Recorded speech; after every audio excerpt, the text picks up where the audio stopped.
Hi there, I'm Luke Homen. Today I want to talk to you about Chapter 13, the whole journey from start to finish. There's going to be a lot of steps, and it's a long process, but we're going to talk it through one step at a time. The first thing you need to do, and sometimes this is the hardest part, is give us a call. Reach out, pick up the phone, and just ask for advice. Is Luke there?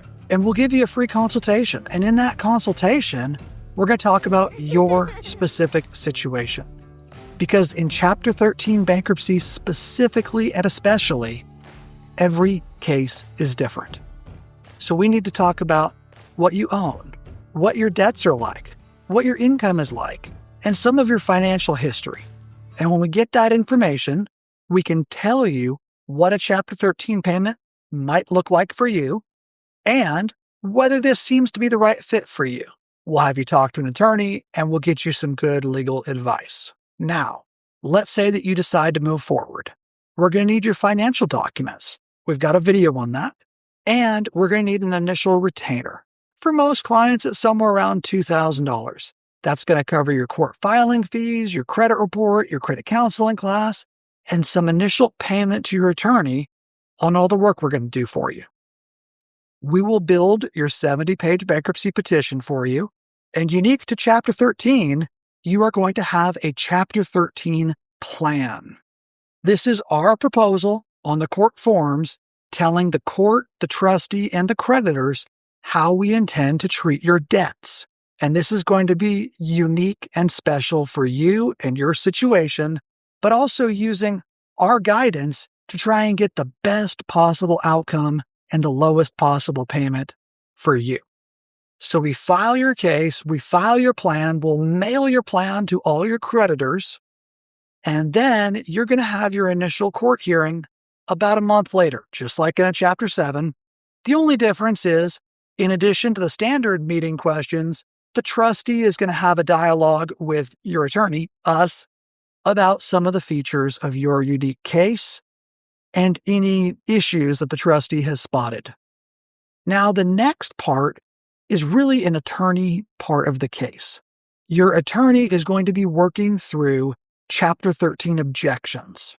So what happens in every case, and this is normal, is we can expect the tax commission, the IRS, a secured creditor, and the trustee, or some combination of those, to file an objection in your case. That doesn't mean that anything's wrong. This is the normal process because oftentimes when we file the bankruptcy, the numbers we have and the information we have aren't as good as the information the trustee and the creditors, especially the tax commission, have. So we're going to work through those numbers. The other thing going on during this time and through the whole life of your Chapter 13 is you are going to be making Chapter 13 payments. What happens is this. We file the bankruptcy case, and let's say it's the 27th. Every single month on the 27th, starting 1 month later, you're going to submit your trustee payment. So if we file on April 27th, your first payment's due on May 27th. If we file on June 2nd, your first payment is due on July 2nd. And it's always due on that same day of the month, every month, for as long as you're in Chapter 13. So now you're making your payments and your attorney is doing legal work. We're working with the court and the creditors and the trustee to try and hammer down exactly what your Chapter 13 payment will need to be. Your case might get continued several times to give the creditors and the trustee and your attorney time to work through these issues. That's normal. It's actually very uncommon for a Chapter 13 case to get confirmed instantly without any objections. That's a great outcome, but it's rare. So in the meantime, you're making your payment, your attorney is working through the legal issues. Then we get to a point where we've resolved all the issues and we present your case to the bankruptcy judge. The bankruptcy judge is going to enter a court order that's going to say, your Chapter 13 payment for the remaining life of the plan is now established at a certain number. And oftentimes that's pretty close to what we started the case at. But if some of the information we had when we filed the case was off, we thought you owed $1,000 of taxes, but it's $14,000. We thought you were $200 behind on your mortgage, but it's $20,000.